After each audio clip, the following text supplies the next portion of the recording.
98, pour la Coupe du Monde, la Garonne avait déjà permis de transporter des supporters vers le stadium. Dans un an, c'est l'Euro 2016 et on réfléchit à l'exploitation de la voie navigable. Le but, séduire les touristes et les Toulousains.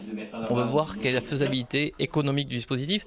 On a dit tout à l'heure qu'on n'était pas destiné dans cette opération à faire du transport de masse, c'est pas l'enjeu. On ne veut pas transporter des milliers de supporters, mais on veut apporter un plus. Et ce plus, ça peut être l'accès au stadium par l'eau et ça peut devenir un produit touristique et économique qui tient la route. Le 20 juin prochain, avec le festival Rio Loco, la municipalité va faire le grand test. En fonction du nombre de bateaux, jusqu'à 600 personnes pourront être transportées par rotation. Et cerise sur le gâteau, on profitera de ce jour pour installer un marché flottant quai de Tunis.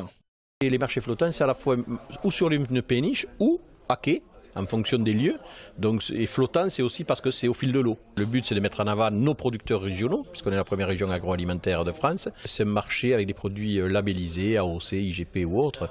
Et donc là, ça permet d'avoir un débouché supplémentaire, mais ça permet aussi de faire un lien social intéressant en se réappropriant l'espace public en bordure d'eau, en voie d'eau ou sur une péniche, effectivement.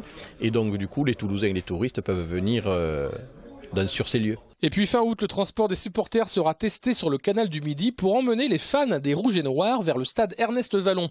Une offre détente et loisirs, il faudra compter 1 heure de balade. Et enfin, mais là il n'y a pas de date, la Garonne pourrait devenir un véritable terrain de jeu.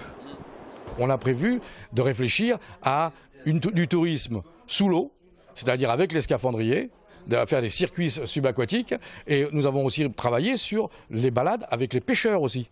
Parce que les pêcheurs sont aussi du tourisme, on peut faire la pêche fluviale et du tourisme. Donc il y a toute une série d'activités qu'on est en train d'essayer de mettre en place pour relancer, pour renforcer l'activité autour de la Garonne. L'urbaniste Busquets l'avait dit, il faut arrêter de tourner le dos à la Garonne. C'est chose faite, semble-t-il.